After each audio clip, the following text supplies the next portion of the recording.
Muito boa noite a todos. Estamos aqui hoje mais uma vez, direto do escritório Mauro Júnior Advogados Associados, no nosso sexto programa, né, Direito e Você. Esse programa idealizado pelo escritório, nossos parceiros.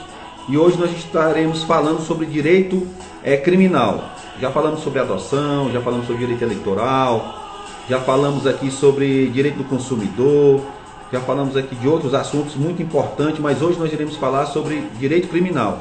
Iremos receber aqui para conversar um jovem advogado, porém um advogado que se dedica à advocacia criminal. É o Dr. Juan Pablo, advogado criminalista, especialista na lei antidrogas, né?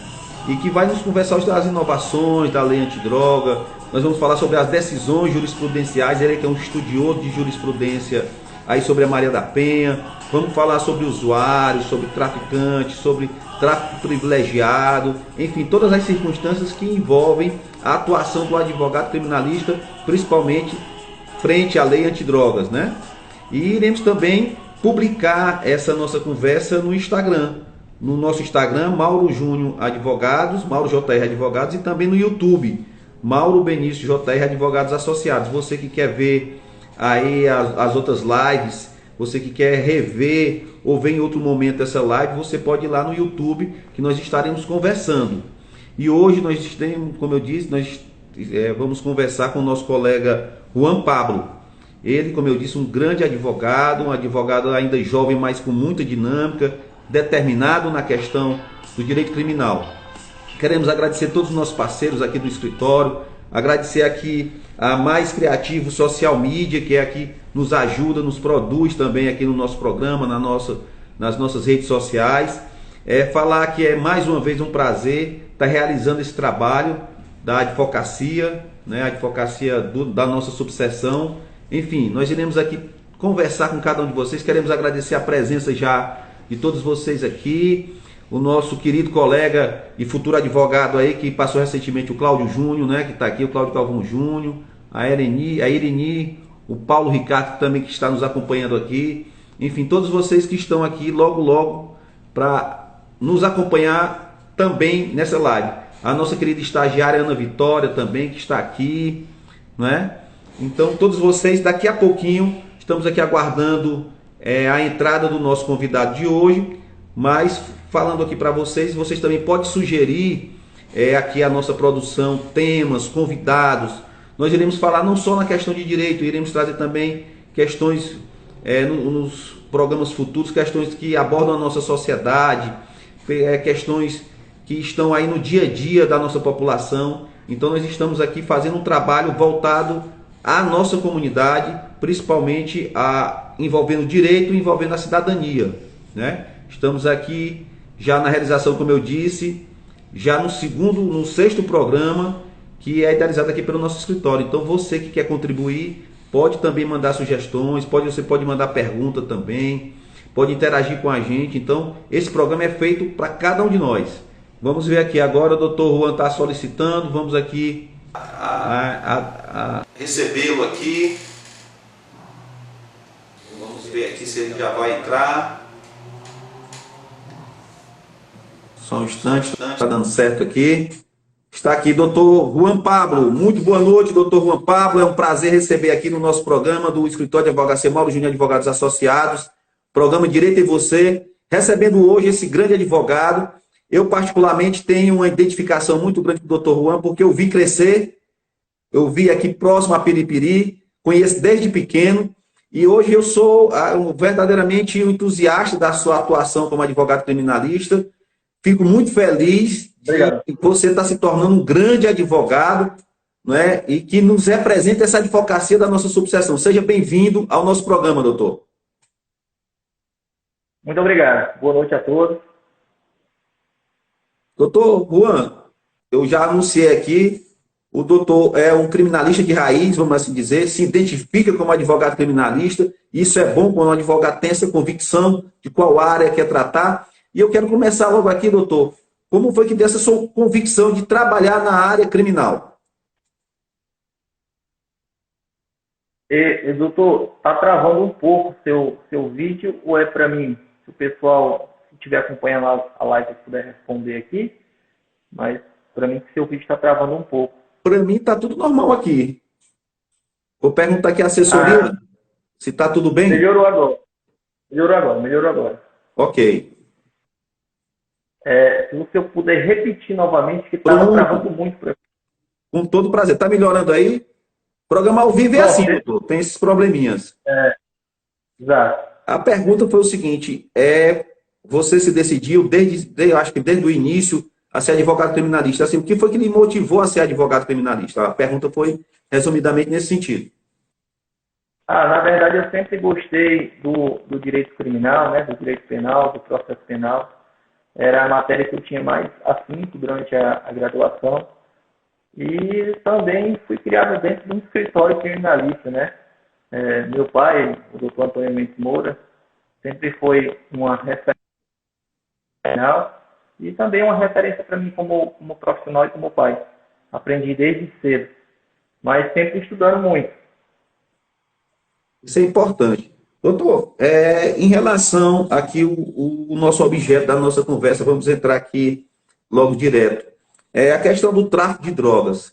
Recentemente nós tivemos uma alteração na lei do tráfico de drogas, mas nós tivemos também lá atrás que a lei de tráfico de drogas ela dividiu muito a questão do traficante e o usuário. Eu queria que a gente começasse por aí, com a lei antidrogas, aqui chamado, né? O que era Exato. a diferenciação entre usuário e traficante? Eu acho que o áudio cortou aqui. Você está conseguindo me ouvir? Estou conseguindo me ouvir bem. Vou perguntar aqui a assessoria aqui, se está tendo algum Não, é problema. porque o fone acabou descarregando, mas se não estiver dando eco, eu continuo aqui sem o fone de ouvido, não tem problema não. Pronto, tá ok, Tá? tá ok. Perfeito, obrigado. Doutor, a lei de drogas, né, que é a lei 11.343 de 2006, ela dispõe de alguns crimes, que são os mais comuns, que é o do artigo 28, 35, 33 e 35.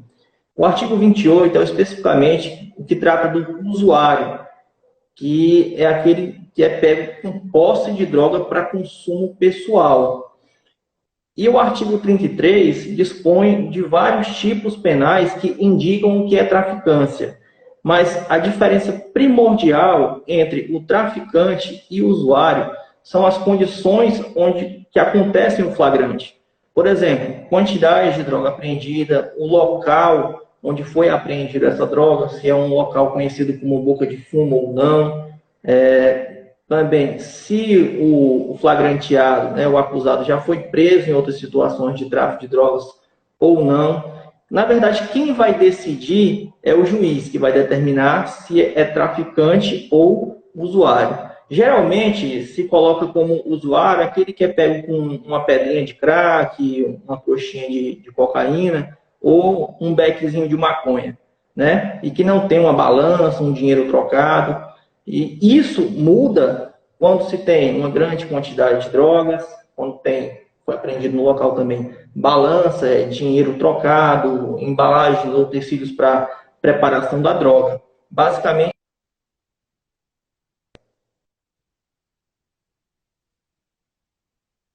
Tá tendo probleminha aí, doutor?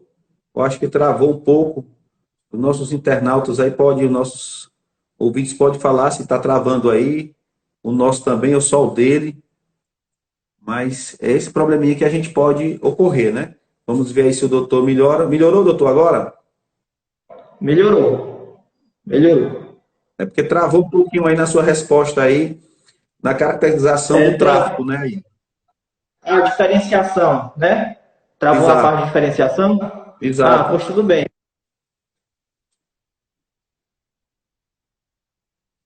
A internet parece que não está ajudando muito hoje aqui, não. Mas vamos ver se volta aí o trabalho do doutor. Mas antes disso, podem mandar perguntas aqui para a gente, viu? Se você quiser mandar perguntas aqui, pode ficar falando. Eu acredito que seja a conexão do doutor Juan Pablo. Mas vamos conversar aqui. Então, você tem alguma dúvida aí? Tem um ditado que sempre a gente leva, um bordão jurídico, que todo estudante de direito, ele se apaixona pelo penal, mas casa com o civil quando sai, né? Não foi o caso aí do Dr. Juan, né? Que ele se apaixonou pelo direito criminal e pelo visto, está casadíssimo com o direito criminal. E está atuando como um advogado criminalista. E essas atuações é que a gente ressalta a importância do advogado se identificar logo desde o início, na sua graduação, com aquilo que ele pretende trabalhar formado, né? Doutor, Pronto, voltou? pronto, a internet vai sempre esse probleminha, né? Rapaz, Continuando eu aí, acho doutor, que em relação à questão do tráfico em si, da caracterização do tráfico, da conduta delituosa do tráfico. sim, para caracterizar o tráfico, como eu falei, e aí é uma crítica que a doutrina faz bastante na lei de drogas. E a lei de drogas ela acaba sendo bastante discriminatória. Por quê? Como não há critério objetivo, né, para identificar e caracterizar quem é traficante e quem é usuário, muitos usuários são presos como traficante, bem como alguns traficantes acabam caindo como usuário. Na prática, a lei de drogas é um instituto que mais encarcera no Brasil. E assim, a diferenciação, como eu falei, como não há um critério objetivo, é o quê? Vai depender da quantidade de droga apreendida, o tipo de droga apreendida, as condições que foram apreendidas essa droga, se já estavam em saquinhos, empacotados pronto para o comércio, se tinha balança de precisão ou não, se tinha um dinheiro trocado, se o acusado, flagranteado, preso, já tinha passagens policiais por tráfico de drogas ou não. Basicamente, a diferenciação ocorre nesse sentido, porque, como eu falei, não tem critério objetivo na diferenciação de traficante e usuário. Pronto. A gente também sabe, eu acho que o artigo 28, ele fala sobre a questão do usuário, o dependente é tratado como um doente, na verdade, na lei, né? É uma pessoa que requer, Exatamente. é uma doença que requer um tratamento. Tem países que a gente vê aí, a gente assiste muito esses filmes, que países que tratam a questão do tráfico de droga, com a questão de droga, como um caso de saúde, né? É um caso de De saúde, saúde. realmente. No Brasil é que se trata como problema penal, criminal, né? Mas Exatamente. o usuário aí pega em pequenas quantidades, sem ter um histórico de relacionamento com droga, com outras apreensões, com outras detenções. Como é que é feito o procedimento de autuação desse usuário e qual é o tratamento que a lei dá para ele? Ó, na verdade, o usuário, quando cai no artigo 28, que é o usuário de drogas, nem prisão em flagrante comporta. E já começamos aí um erro que é muito comum nas abordagens policiais.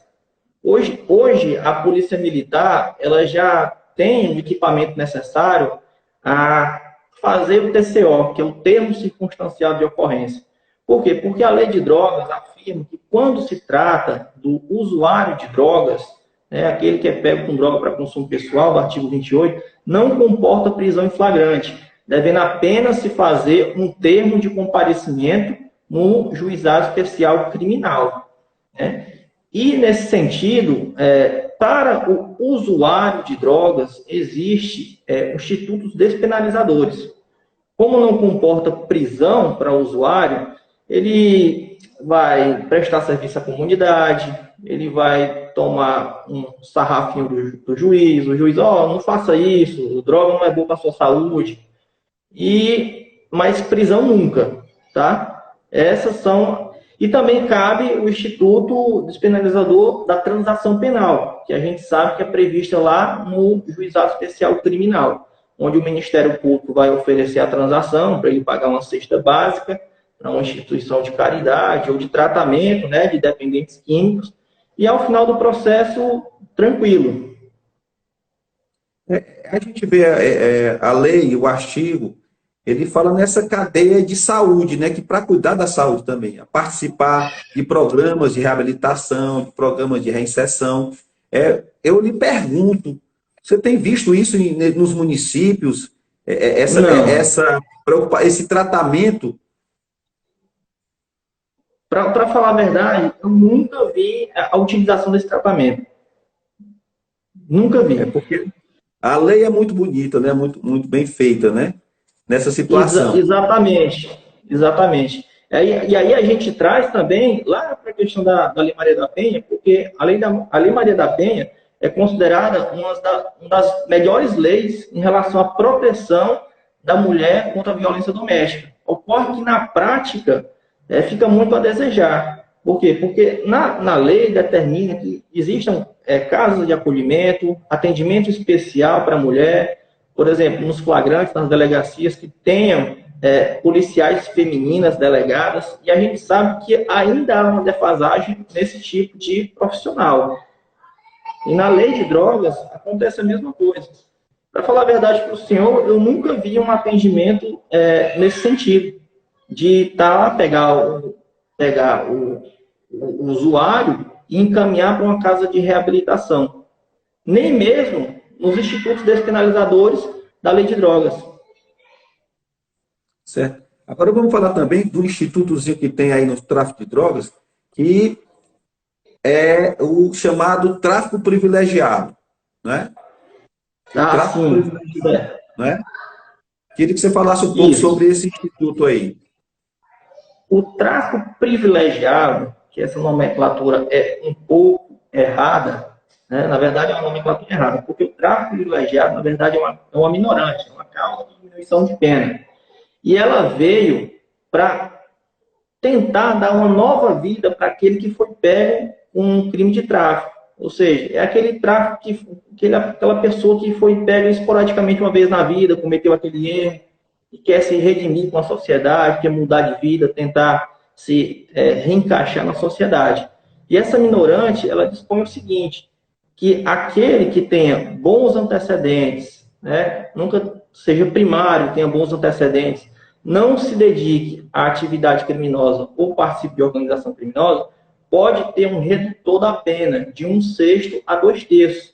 Né? E esse redutor, quando aplicado, quando o operador, o direito, o advogado, consegue aplicar esse redutor, é muito importante sobre 2 aspectos.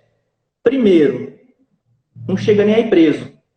Tá? Porque se diminui no redutor máximo, a pena fica inferior a 4 anos, o que pode ser substituída por uma restritiva de direitos.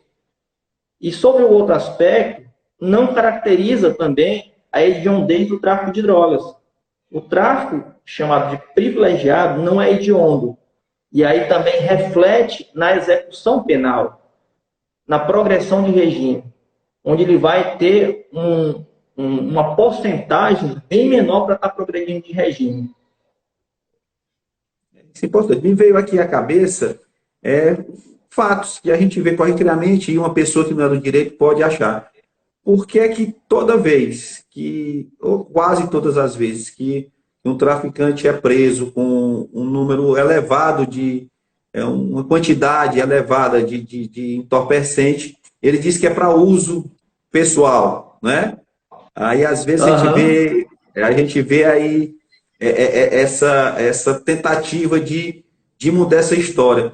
E, como você disse muito bem, muitos traficantes são tratados como usuários e muitos usuários são como traficantes, né? Essa linha tênue aí. Mas essa questão de sempre ter essa válvula de escape, de dizer que é para uso pessoal, ela tem funcionado no dia a dia mesmo da advocacia? Na verdade, não funciona muito. Não funciona muito porque, como eu falei, expliquei aqui, como são critérios subjetivos, e aí é avaliado a natureza e quantidade da droga. O que é a natureza? É o quanto ela é nociva ao organismo. Por exemplo, colocando aqui a maconha, cannabis sativa, a cocaína e o crack. Dentre os três, o crack é o mais nocivo ao organismo. Se o indivíduo pega com 10, 15 trouxinhas de crack e um dinheiro trocado, facilmente já é caracterizado como traficante, mesmo a pouca quantidade. Mas por quê? Porque é uma droga altamente nociva. Já se fosse o caso da maconha, se você pega dolinhas, né, 3, 4, 5 dolinhas, e foram pegos também com o flagranteado um deschavadorzinho, que é o que transforma, mas não posso estar utilizando, é mais fácil de caracterizar um usuário. Também se há ou não passagens criminais por tráfico, tá? Por isso que é muito complicado a lei de drogas, é muito criticada nesse sentido, porque, na verdade, a lei de drogas, né, ela veio a atualizar a antiga lei de drogas nesse sentido, porque tinha muitas prisões de usuários como traficante. Outra inovação, doutor, que eu estava vendo da nova lei antidroga, essa última agora de abril, é a questão da apreensão dos bens, não é? A mudança do artigo Exatamente. 661, que teve essa mudança. Fala um pouco para a gente sobre essa mudança aí. Principalmente veículo. Veículo que for apreendido com droga, ele é perdido. Simplesmente é perdido. Que antigamente antigamente era mais fácil fazer esse pedido de restituição do veículo, né? Porque a restituição do bem, comprovando a licitude dele, bem como um terceiro possuidor de boa-fé desse bem, pode haver a restituição do bem. Mas, no caso, essa atualização na lei de drogas foi bem danosa em relação aos bens e a carro, principalmente a carro, transporte, avião, lancha. Porque se for pego no transporte com esse tipo de veículo, o veículo fica apreendido. E a destinação desse bem, a destinação de todos os bens, não só carro, moto, mas todos os bens que são envolvidos na prática delituosa, como é que é o destino deles? Eles vão para onde? Como é que é feito esse processamento? O destino dele é para ir para o Poder Judiciário, para as polícias, né, mediante requerimento. Algumas delegacias de polícia fazem um requerimento para estar usando esses automóveis, esses veículos. E a droga em si, a droga deve ser incinerada. Toda a droga deve ser incinerada. Pois eu estava vendo aqui, principalmente a apreensão de maconha, parece que tem que ser incinerada logo de imediato, né? Estava vendo aqui na legislação. Toda a droga tem que ser imediatamente incinerada. Depois que é feito o teste para saber se é realmente droga ou não, que aí é um ponto importante, que para caracterizar de fato se há droga ou não, deve haver o laudo de constatação, né? Que nos flagrantes policiais, geralmente não tem o aparato técnico para fazer de forma correta. Mas, durante a instrução processual, esse laudo de constatação, que a gente chama de laudo de constatação definitivo, ele tem que estar acostado aos autos, sob consequência de uma absorção do acusado. Porque é através do laudo de constatação que se prova se é ou não droga. E essa comprovação que é da droga, ela é feita onde? A polícia apreende aqui e manda para onde? Ou eles têm um laboratório para fazer essa análise? Depende, né? Muitas vezes é mandado para o Instituto de Criminalística para ser feito esse exame. Mas algumas delegacias de polícia com um aparato mais moderno, eles conseguem fazer esse laudo de constatação prévio, né? Através de pequenos testes, que comprovam se é cocaína, maconha ou crack. Já aconteceu uma situação bastante inusitada em Piripiri, onde um indivíduo lá, que é considerada traficante na cidade e tudo mais, os policiais ficavam muito no pé dela, ela colocou 1 quilo de cal, um carro, empacotada. Não é brincadeira, ela colocou 1 quilo de cal empacotada como se fosse cocaína. E foi levado para a delegacia, ela foi presa como se fosse traficante, devido à grande quantidade, supostamente, de cocaína. Mas aí depois foi constatado pelo laudo definitivo que, na verdade, se tratava de cal e não de cocaína. Por isso que é bem complicado. Esse aqui é até um exemplo engraçado para mostrar que, né, o perito, que é o perito ad hoc, né, que é nomeado ali no momento do flagrante, ele apenas, pelo olhar, ele vai constatar se aquilo ali é droga ou não. Pelo cheiro, pelas características que é uma folha vegetal, parece o tipo cannabis sativa maconha. Tá? Mas, para caracterizar de fato que a droga deve ser juntado nos autos, né, durante a instrução criminal, o laudo de constatação definitivo. Doutor, você como especialista na lei antidroga, um estudioso, qual é a crítica que você faz hoje, né, nessa lei, nessas inovações da lei antidroga? Olha, a principal crítica que eu faço é a que eu fiz no meu TCC, que inclusive meu TCC na faculdade foi quanto à liberação do uso da cannabis, né? Com o uso da cannabis, se fosse legalizada, né? Porque, assim, aparentemente a gente tem uma despenalização do uso. Ocorre que, por fato de a lei não ser objetiva, não trazer critérios objetivos a diferenciar um usuário de um traficante, se incrimina bastante, criminaliza bastante o usuário. E por isso que, segundo o CNJ, 70% das prisões provisórias no país são por tráfico de drogas. E a crítica que eu fiz, que eu faço, é que se dê um critério mais objetivo à lei de drogas, que possa diferenciar melhor quem é o usuário e quem é o traficante. Né? Porque às vezes se prende, principalmente se prende aquele traficante inicial, o traficantezinho Zé Ureia, que nunca fez nada na vida, traficou ali e foi preso.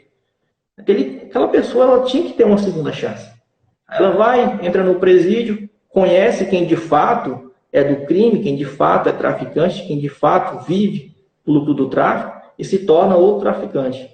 E aí é como uma hidra. Arranca uma cabeça, nasce 3, nasce 4. E aí não acaba nunca o tráfico. Né? E o tráfico de drogas mata muito mais.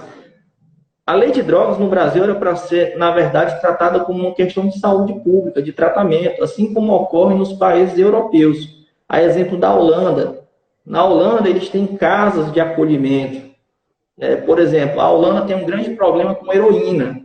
E nessas casas de acolhimento, eles fornecem até mesmo os apetrechos para o uso da droga, como, por exemplo, a seringa. Quem vê no primeiro momento deve achar um absurdo. Né? Como é que o país está dando seringa, está dando agulha para os seus cidadãos estar se drogando? Mas, na verdade, eles trabalham com o que a gente chama de redutor de danos. Por quê? Contaminação de agulha era muito caso muito sério, na verdade. AIDS, como outras doenças transmissíveis. E com essa questão da redução de danos, né, essas casas de acolhimento, com enfermeiros, psicólogos, os casos de infecção de doenças sexualmente transmitíveis diminuiu bastante. Então, a crítica que a gente faz é que deveria mais ser tratada como uma questão de saúde pública do que como política criminal. E esse é o erro da lei de drogas. Embora que a gente esteja falando sobre advogado criminalista, advogado que patrocina a defesa desses que são envolvidos com o crime, muitas pessoas podem, às vezes, ficar achando que há um incentivo nessas defesas, dessa prática, dessa ação, desse uso. Mas o que a gente vê, doutor, é que no mundo existe uma discussão muito forte sobre isso, sobre liberação, sobre combate, sobre como conduzir essa situação que vem permeando aí há muitos anos, é uma coisa antiga a questão de droga, né? Remota aí à antiguidade, essa questão do uso de drogas, e que a humanidade ainda não soube conviver, não soube combater, não soube instruir, né? Muitos dizem que é questão de educação, muitos dizem que é questão de oportunidade econômica, financeira, que se leva para ir para esse campo. Outros falam que é uma questão de saúde. A gente fica aí a mercê porque a gente vê casos como a Cracolândia, né? Em São Paulo, né? Muita situação difícil, muitas famílias sendo destruídas. Mas um advogado criminalista, nesse ponto aí, qual é o posicionamento dele em relação a esse crime? A defender o traficante, ou oportunizar ele uma defesa que ele possa refletir esse posicionamento dele? Não, na verdade, como o senhor bem sabe, né, também um grande advogado, né, a Constituição nos atribui como função essencial a justiça na busca dos direitos individuais, na salvaguarda dos direitos dos nossos clientes. Assim, eu não vejo sobre esse aspecto. Como eu falei anteriormente, eu vejo que a lei de drogas deveria ser mais voltada como uma questão de saúde pública, com casos de acolhimento, dando tratamento médico, e não como prisão. Sob o ponto de vista técnico, a gente, advogados, criminalistas, atuamos desde o flagrante, verificando salvaguarda dos direitos, se há uma ilegalidade ou não, por exemplo, uma invasão de domicílio, se houve uma invasão no aparelho telefônico do cliente, se houve lesão física ou psicológica com o cliente da gente, e durante o processo verificando se quem preside o ato processual está dentro da legalidade. Isso é importante. Mas o senhor também tocou aqui, doutor, em relação a Maria da Penha também, que é outro crime também que, assim como o tráfico de drogas, é o que mais incide também nas comarcas, né, nas cidades. Exatamente. É um crime também que ainda, as pessoas ainda não têm um aparato, um conhecimento como é que se faz isso. Quais são as inovações também da Lei Maria da Penha na questão criminal e na defesa da proteção da mulher? A principal inovação que se tem agora na Lei Maria da Penha é a possibilidade da autoridade policial decretar de imediato as medidas protetivas contra a mulher, né, em favor da mulher, na verdade. A Lei Maria da Penha... No ar, porque está falhando um pouquinho, doutor. Você vai completar a resposta? Aí parou aonde? Tem que saber onde foi parou agora. É que a autoridade policial agora pode aplicar as medidas protetivas. Pode aplicar de imediato as medidas de proteção à mulher vítima de violência doméstica. Né? Essa foi a última atualização, salvo engano, a última atualização que teve na Lei Maria da Penha. A Lei Maria da Penha, no papel, é excelente, muito boa. Mas ainda falta políticas públicas do Estado, do município, como, por exemplo, a implementação de casas de acolhimento, de proteção, implementação de psicólogos, assistentes sociais, que possam dar no fato posterior ao crime, no fato posterior à violência. Porque não se tem o fato posterior à violência. A mulher ela sofre a violência, que aí... É importante que as mulheres que estejam ouvindo, assistindo essa live, entendam. Violência sobre o aspecto da violência doméstica não é só a violência física. É a violência física, a violência psicológica, a violência econômica, a violência sexual e violência moral. Não se pode restringir a violência apenas à violência física. Ou seja, é o tapa, a agressão. Não, se o seu companheiro, um parente, o seu namorado, por exemplo, ele restringe o seu financeiro, ele tenta lhe colocar para baixo, controlando com quem você anda, com quem você fala, tudo isso são espécies de violência. Inclusive, recentemente, criou-se o crime de stalking, que não é um crime especificamente na Lei Maria da Penha, mas também é utilizado na Lei Maria da Penha. Por quê? Porque o crime de stalking, ele pressupõe que a vítima deixe de realizar suas funções habituais, por medo, por se sentir perseguida. E aí também, trazendo para a Lei Maria da Penha, também é um tipo de violência. Eu queria que você explicasse aí também para a gente, porque muitas pessoas acham que só é a violência Maria da Penha, é só entre marido e mulher, namorado e tudo, mas é violência familiar, é no seio familiar. Exatamente, é no seio familiar. Sobre esse posicionamento. Não é só entre marido e mulher. Marido e mulher, irmão com irmã, filho com a mãe, neto com a avó. Tudo isso entra na violência doméstica. E o stalker que você falou? Escorrega um pouquinho, porque é uma palavra nova que muita gente talvez não esteja entendendo. É aquela perseguição, né? Aquela que a pessoa, por exemplo, que veio mais comum. O namorado, o ex-namorado não aceita o filho do namoro. Aí começa a perseguir a ex-namorada, a ficar ligado excessivamente. a ficar falando dela incessantemente. Então, esse é um crime que está previsto também na Lei Maria da Penha, não é isso? Na verdade, ele não é dentro da Lei Maria da Penha. O stalking, ele não pode ir para o penal, o crime de stalking. Ocorre que pode ser trazido também para a Lei Maria da Penha, porque o stalking ele pode acontecer entre homem com mulher, mulher com mulher. É um crime de perseguição, na verdade. É porque ele é bem comum que isso aconteça entre homens com mulheres.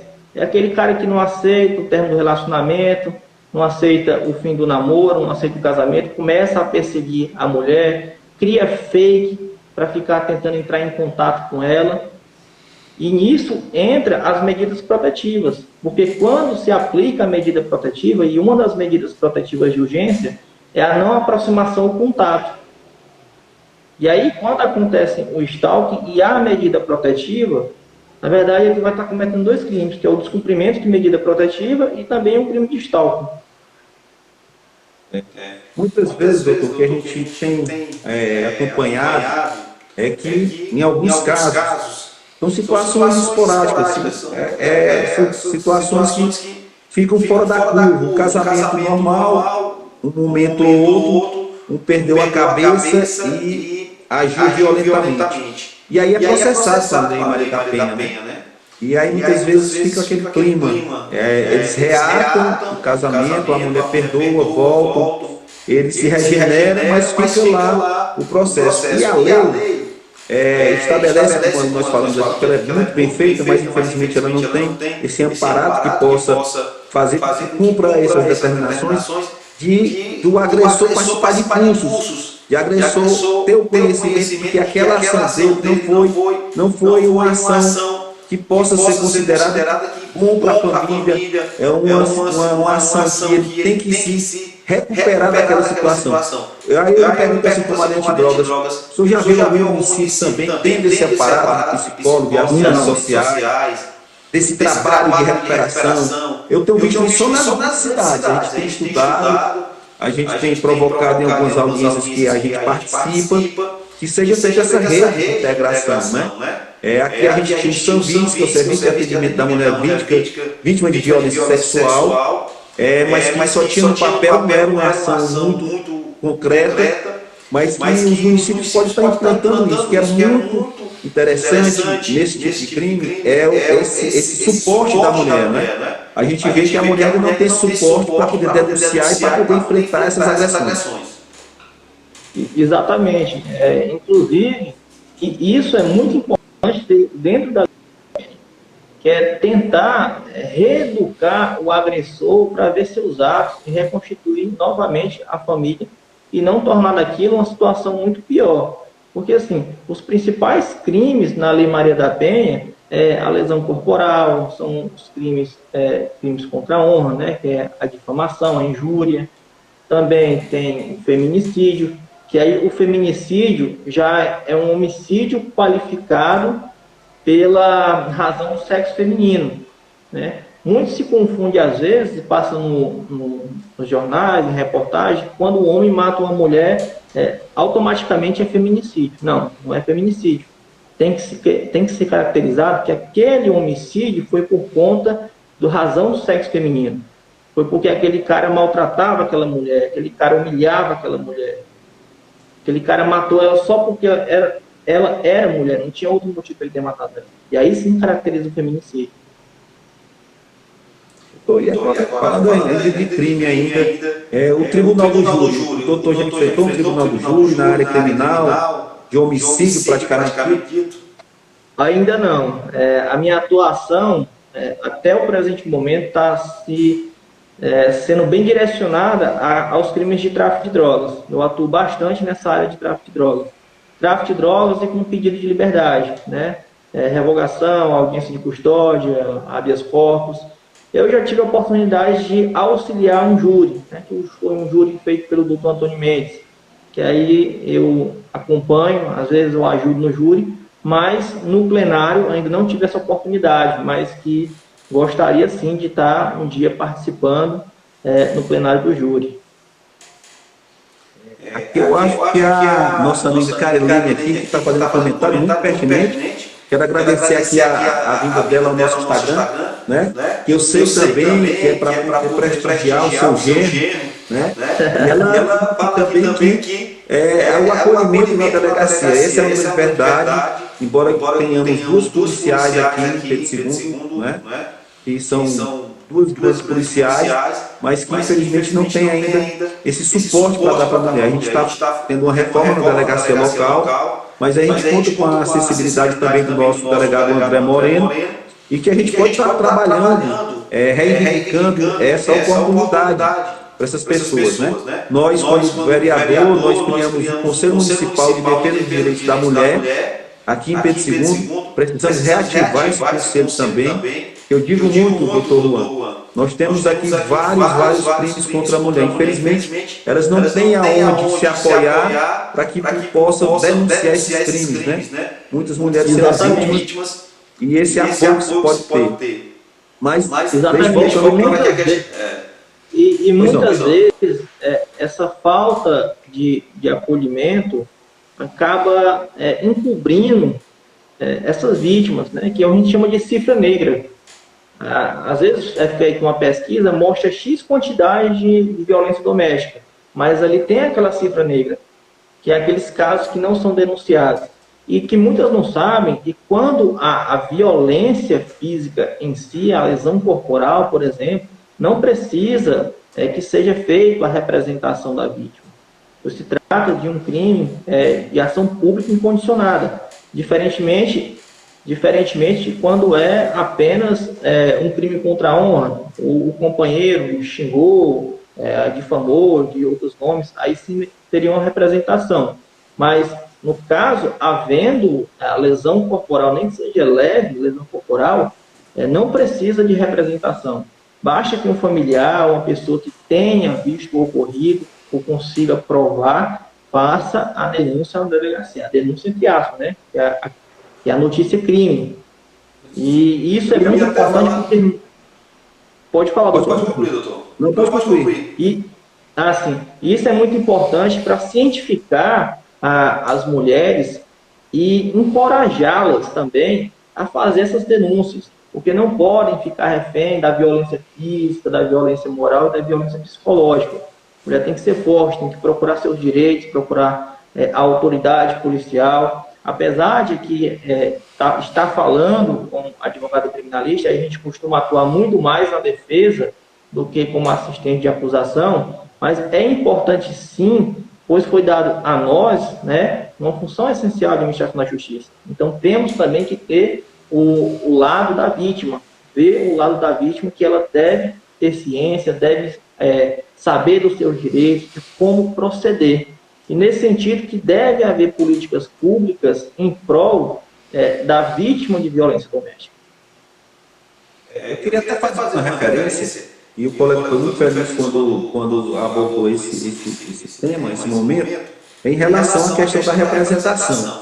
Antigamente a mulher apanhava, os vizinhos todos ouviam, às vezes os vizinhos faziam intervenção, protegiam, e a mulher, sendo oprimida, ela não ia denunciar. Hoje, a mulher não precisa ir. Se algum vizinho tiver conhecimento, vai lá, comunica que está tendo aquela agressão, que aquela mulher foi vítima, e o processo é instaurado. Né? E tem aquele ditado popular que sempre incentivou isso, que é um ditado muito errado, aquela história de dizer que em briga de marido e mulher ninguém lhe mete a colher. Né? Tinha um ditado popular. E aí faz incentivar, né? E tem que se acabar com isso, né? Claro que tem que orientar, tem que conversar, porque muitas vezes, como eu disse, é uma conduta única, naquele momento difícil, é único na vida, mas que não se pode deixar passar. Tem que se ter uma conversa, tem que se ter uma orientação, porque a gente está vendo muitos casos aí que, como dizem todos os especialistas, começam com um ciúmezinho, começa com a proibição de vestir roupa, começa com a proibição de não sair, daqui a pouco vem uma agressão mais forte e termina, muitas vezes, em situações trágicas. Né? Então, esse tema é muito importante. O doutor quer colocar mais alguma coisa sobre isso? Não, você foi muito feliz quando falou, quando ponderou essa parte final, que era justamente o que eu ia falar. A violência contra a mulher ela deve ser coibida na sua raiz, no ciúme, naquela cobrança, porque aquilo ali é uma progressão. Começa no ciúme, aí depois dá um puxão de braço, aí depois vai com tapa, aí depois com agressão mais violenta, e aí o final, que é a morte. E nisso temos sempre que estar atentos. Em briga de marido e mulher, mete-se a colher sim, denunciem violência doméstica, incentive que seja levado na delegacia. Porque, assim, muitas vezes o que acontece, doutor, apesar de ser público incondicionado, não precisar da representação da mulher, aí o vizinho denunciou, foi feito o flagrante, chega lá, a mulher não vai prestar o depoimento. E aí a autoridade policial meio que fica de mãos atadas, porque aí ela não pode fazer nada, ela não pode obrigar a vítima a falar, a depor. Então temos que encorajar as vítimas de violência doméstica sempre a dar prosseguimento à investigação e ao processo e que sejam punidos, a punição proporcional ao ato, obviamente, que muitos confundem o advogado criminalista. O defensor de bandido, bandido bom é bandido. Não, a gente defende o direito. A gente defende que a pena seja aplicada proporcionalmente ao fato, ao crime. Nem mais, nem menos. O que a gente pretende num processo penal é que ele seja devido processo penal democrático, seja justo. Eu gosto sempre de dizer, doutor, que nós advogados, nós temos aquele sentimento de Jesus Cristo, que odeia o pecado, mas ama o pecador, não é? A gente não se relaciona com o crime, a gente não tem nada a ver com o crime, mas o criminoso, ele tem que ter uma oportunidade de defesa. Muita gente acha que quando acontece principalmente crime bárbaro, que aquela pessoa não tem mais direito a nada, tem que ser encarcerado e tudo. E eu digo assim, olha, se fizerem isso, ele vai ser solto imediatamente, porque é uma ilegalidade na prisão. Então ele tem que passar todo pelo devido processo legal, a ampla defesa, um contraditório para aí sim, e fazer justiça, que esse é o nosso ordenamento jurídico. Antigamente que era olho por olho, dente por dente, né? Então, era a lei legal. Então, era você fazia a justiça cometendo outro crime. Agora não, devido ao processo legal. Infelizmente, muitas pessoas se revoltam, muitas pessoas não compreendem. Às vezes, para nós, advogados criminalistas, levam isso. E eu digo assim, olha, se não for nós, vai ser um advogado pago com seu dinheiro para defender.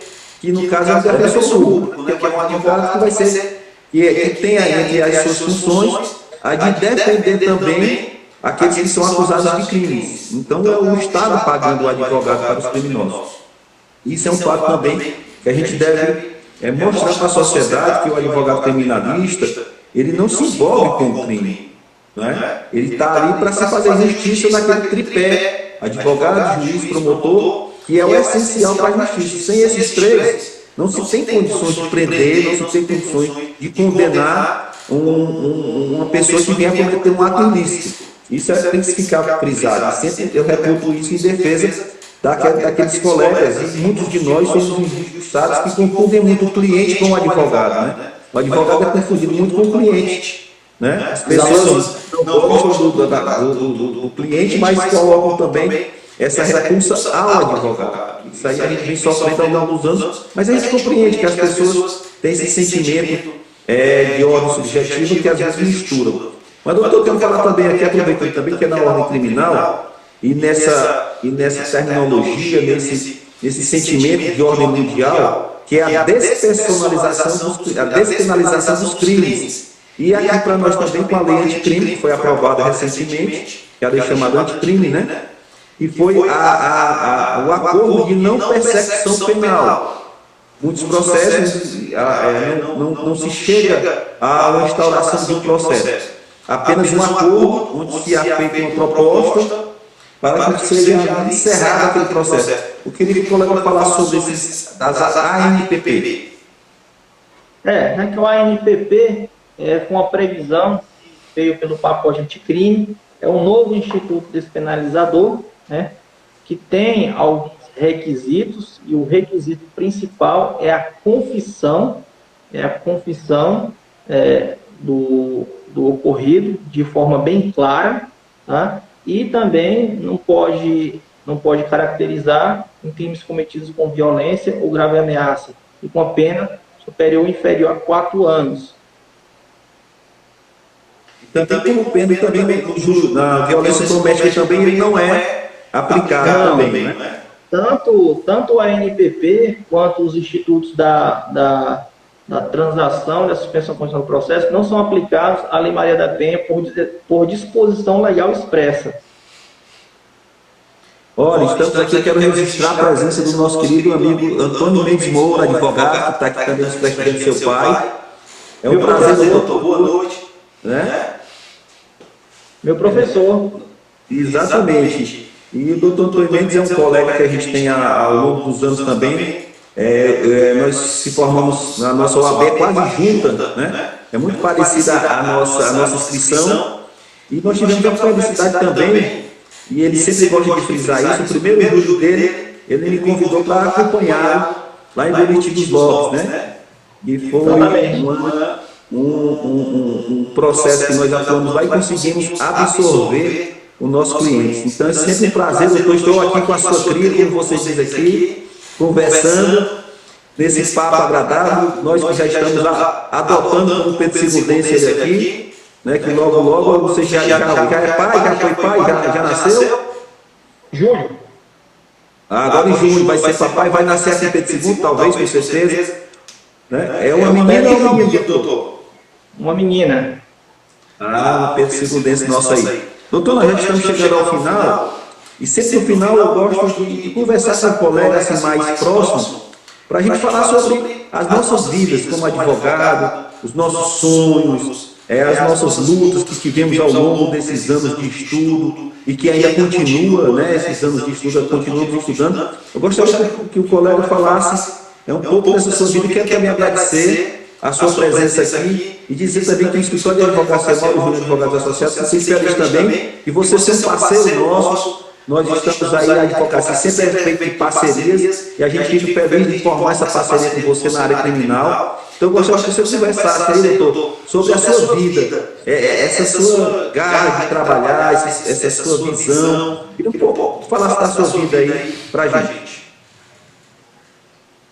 Tudo bem.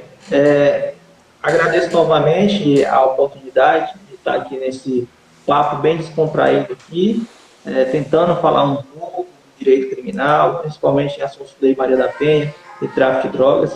E minha relação com o direito criminal, como havia ponderado um tempo atrás, desde a faculdade, gostei muito do direito penal, processo penal, direito criminal, ciências criminais, e sempre foi essa minha linha de estudo.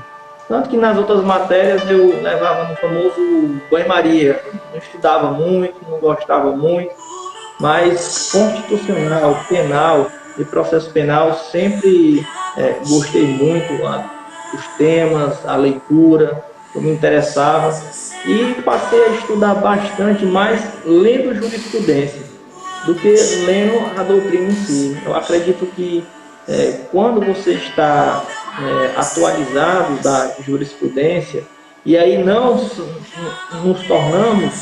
nos tornemos leitores de ementa. E tem muitos colegas que lê a ementa, mas não lê o voto. O supra-sumo da coisa está no voto. Tem que ler o voto das decisões dos tribunais superiores, tribunais estaduais, STF, STJ, e aprendendo. E a minha relação com o direito criminal foi até engraçada, porque eu gostava muito. E aí a primeira vez que eu fui na delegacia, eu fui num lugar assim, para mim bem estranho, para falar a verdade. E aí a gente vai pegando o hábito, vai conhecendo os profissionais que ali estão na delegacia, contato com o delegado, e ali acaba se tornando mais cômodo na sua sala, na sua casa, como fora. E aqui, aproveitando essa parte que eu falei da delegacia para falar para os novos advogados.